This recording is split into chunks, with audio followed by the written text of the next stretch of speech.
Já considerou alguma vez, entre tantas outras coisas da vida, por que razão quase todos nós somos um tanto negligentes? Negligentes no vestir, nas maneiras, no pensar, no modo de fazermos as coisas?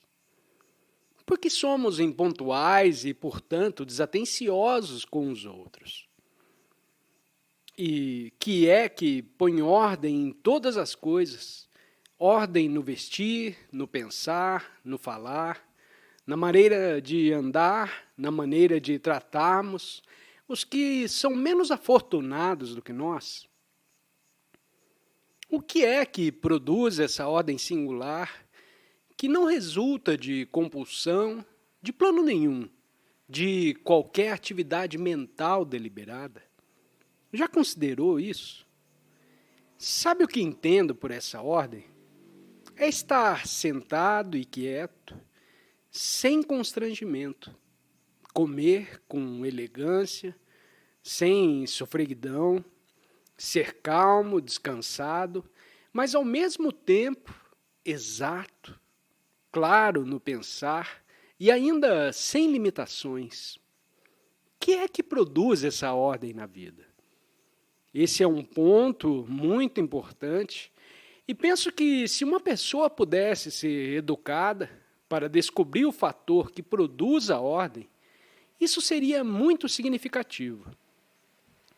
A ordem, por certo, só desponta com a virtude.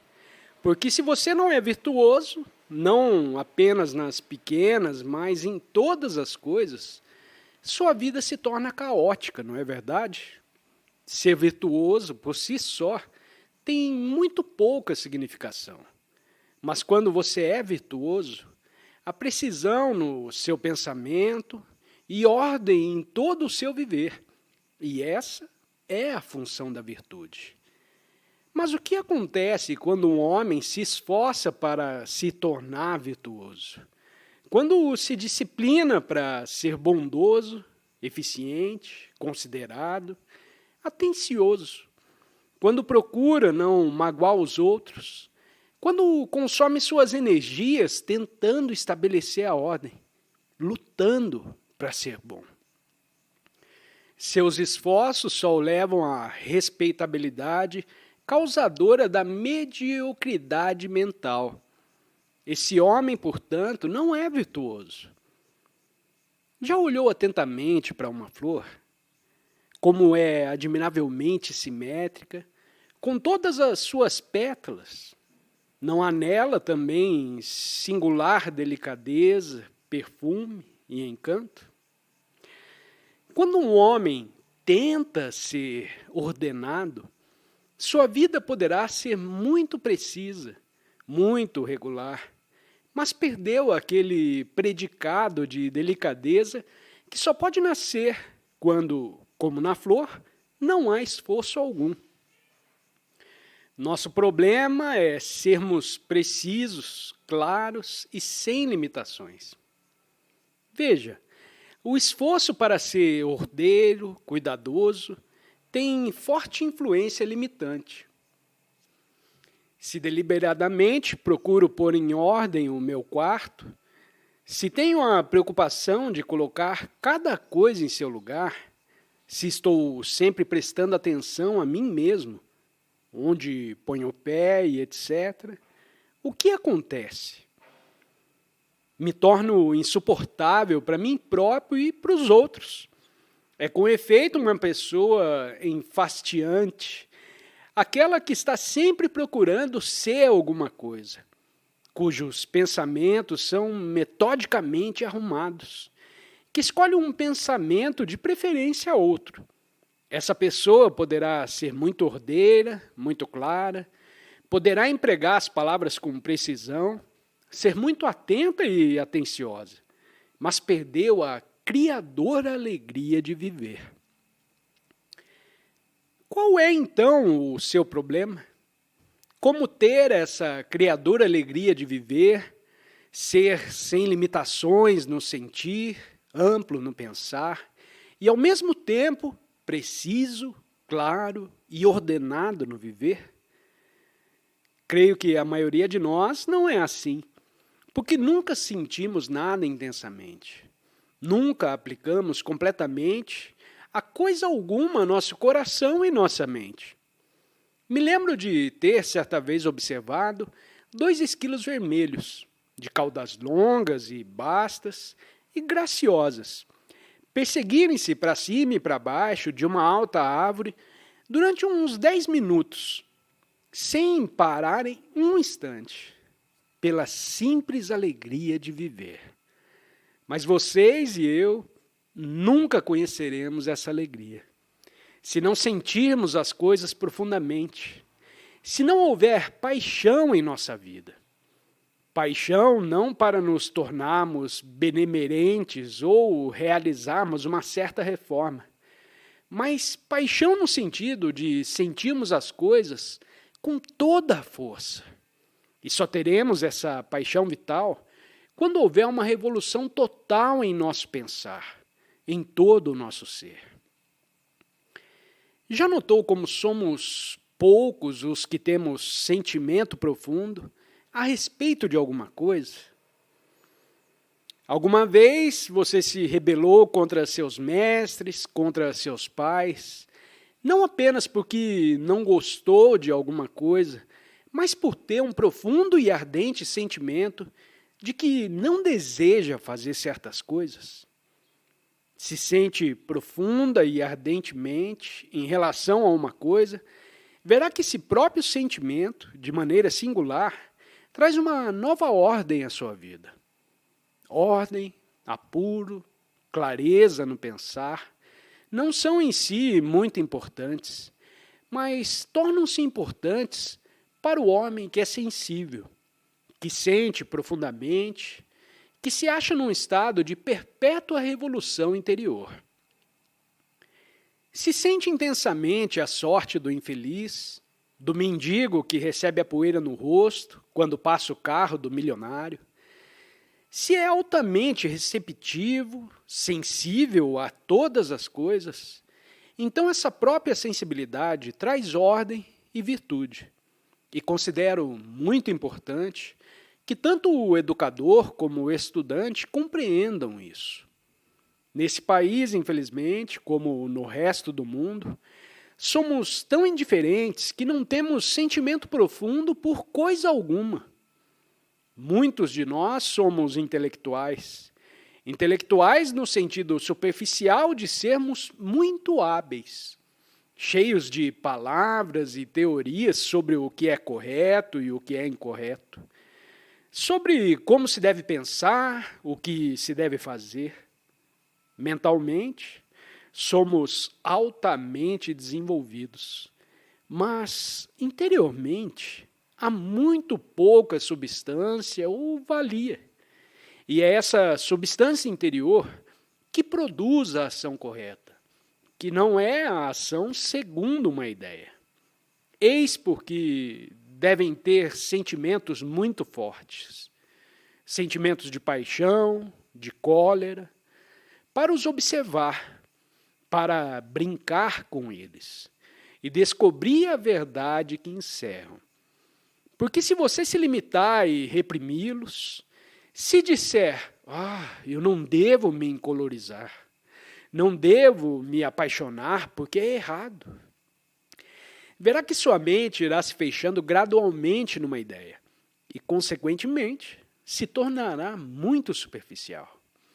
Pode ser imensamente talentoso, possuir um saber enciclopédico, mas se não houver a vitalidade do sentimento intenso e profundo, sua inteligência será como uma flor sem perfume. É muito importante que compreenda todas essas coisas enquanto esteja jovem, porque assim, quando crescer, será um verdadeiro revolucionário. Revolucionário não de acordo com uma certa ideologia, teoria ou livro, porém revolucionário no sentido total da palavra, de ponta a ponta, como entes humanos completos, tão completos que não restará um só ponto contaminado pelo velho. Sua mente será então fresca e inocente, e, portanto, altamente capaz de criação.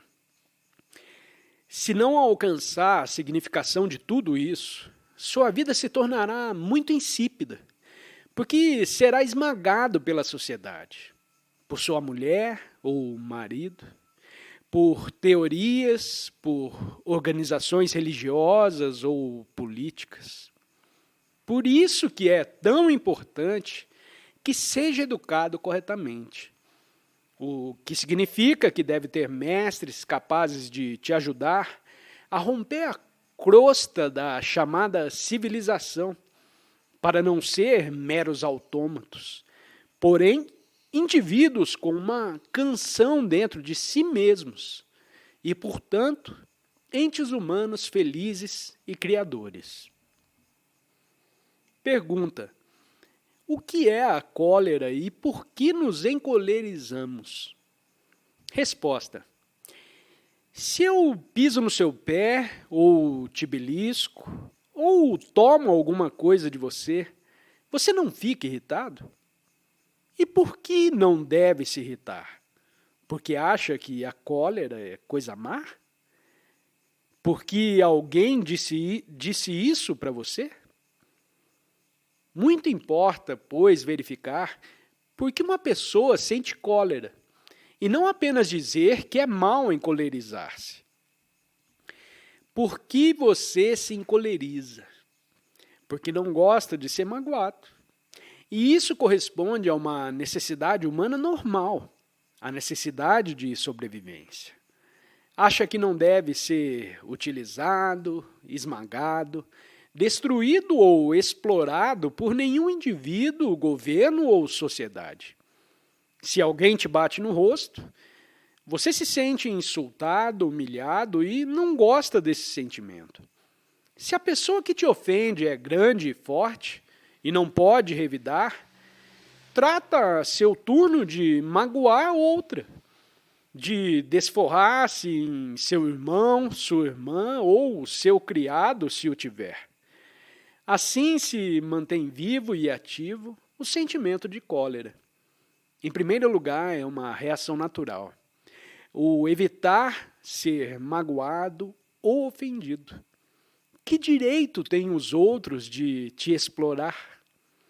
Assim, para evitar ser magoado, trata de se proteger, de levantar uma defesa, uma barreira. Interiormente, construi uma muralha ao redor de você mesmo para não ficar exposto, receptivo. E dessa maneira você se torna incapaz de investigar e explorar, de sentir intensamente. Declara que a cólera é uma coisa má e a condena, assim como condena vários outros sentimentos. E assim, gradualmente, você se torna árido, vazio, sem sentimentos intensos. Compreende? Pergunta: por que amamos tanto a nossa mãe? Resposta: você ama sua mãe se detesta o seu pai? Preste toda atenção.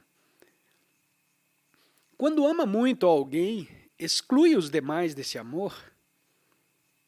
Se realmente ama sua mãe, não ama também o seu pai, a sua tia, o seu vizinho ou o seu criado? Não tem antes o sentimento de amor e depois amor por alguém em particular? Quando você diz, amo imensamente a minha mãe, não tem então toda a consideração por ela? É então capaz de causar-lhe desnecessárias inquietações e desgostos? Se tem consideração a sua mãe, não a tem também a seu irmão, a sua irmã, a seu vizinho? Se assim não é, não ama realmente a sua mãe. Trata-se apenas de uma palavra, de uma conveniência. Pergunta: estou cheio de rancor. Você pode me ensinar a amar? Resposta: ninguém pode te ensinar a amar. Se as pessoas pudessem ser ensinadas a amar, O problema do mundo seria muito simples, não acha? Se pudéssemos aprender a amar num livro, assim como aprendemos matemática, esse nosso mundo seria uma maravilha. Não haveria ódios, nem exploração, nem guerras, nem separação entre rico e pobre. Veríamos todos muito amigavelmente uns com os outros. Mas o amor não se adquire tão facilmente. É muito fácil odiar, e o ódio, a seu modo, une as pessoas. Cria fantasias de todo gênero, promove a cooperação em várias formas, como na guerra. Mas o amor é muito mais difícil.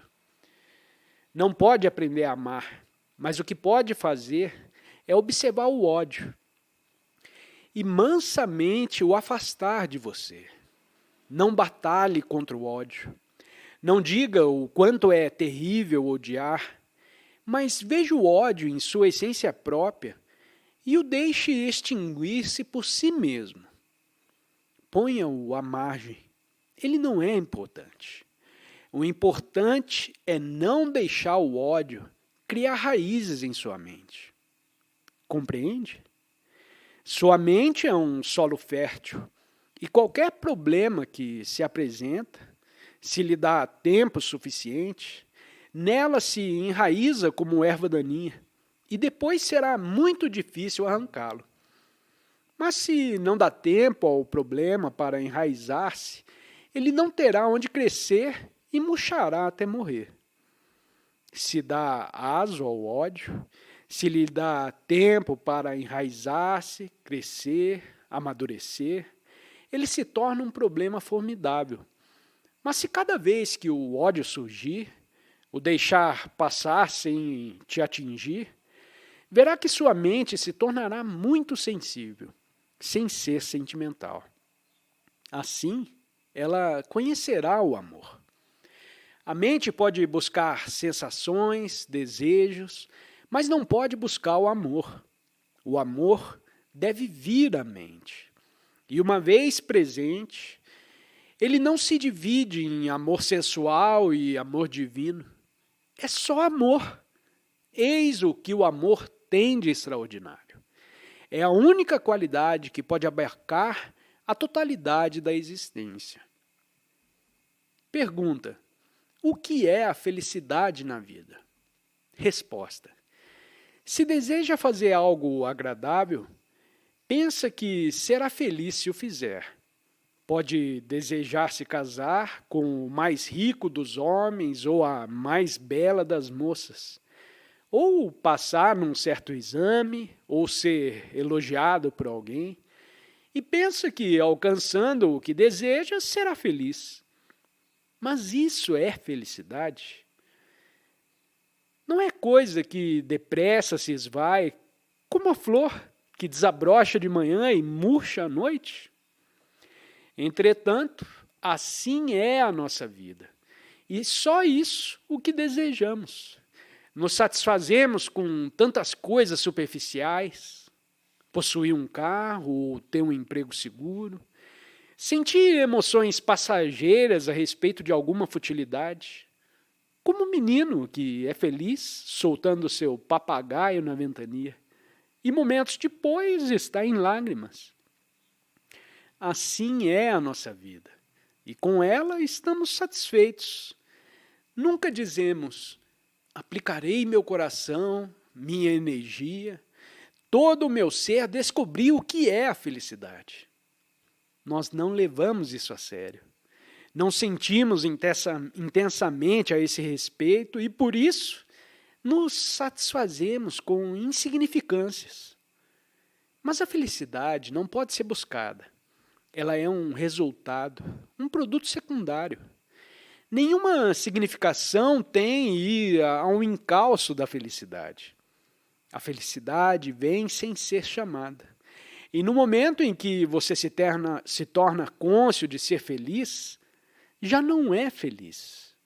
Não sei se já percebeu isso. Quando sente, subitamente, muita alegria, por causa de nada em particular, está fruindo a liberdade de sorrir e ser feliz. Mas se você se torna cônscio disso, nesse mesmo momento o perde, não é verdade? Torna-se consciente de ser feliz ou buscar a felicidade é acabar com a felicidade. Só há felicidade quando o eu e suas exigências foram postos à margem. Nos ensinam muitas coisas de matemática. Passo os dias estudando história, geografia, física, biologia e etc. Mas reserva algum tempo, você e seus mestres, para refletir sobre essas importantíssimas questões. Alguma vez ficou sentado, quieto, com o dorso ereto, imóveis, para conhecer a beleza do silêncio? Deixou alguma vez a sua mente à solta, não para se entreter com coisas insignificantes, mas para viajar livre e amplamente e profundamente, explorar e descobrir? Sabe o que está acontecendo no mundo? O que está acontecendo no mundo é uma projeção do que está acontecendo no interior de cada um de nós, pois o que somos, o mundo é.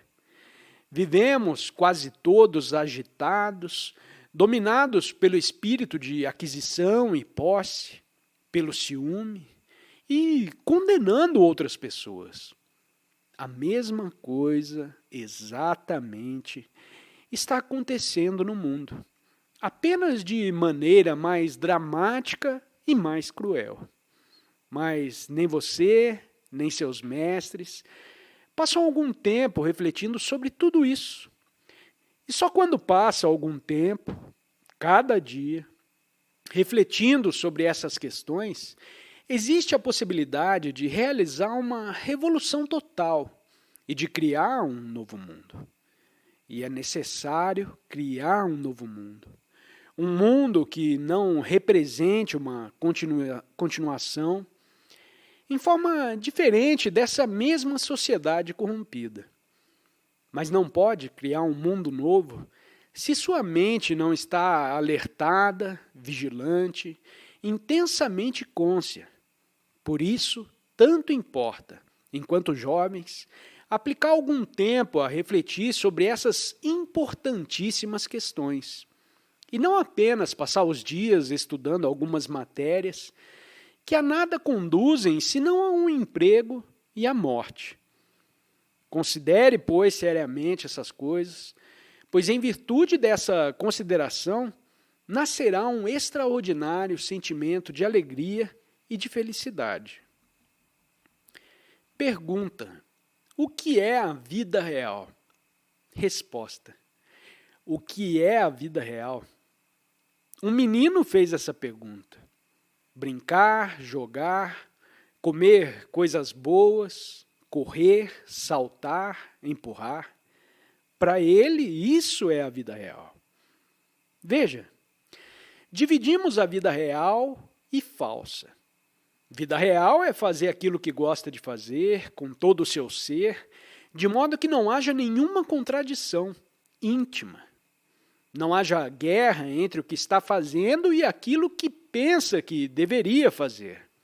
A vida, então, é um processo totalmente integrado em que há muita alegria.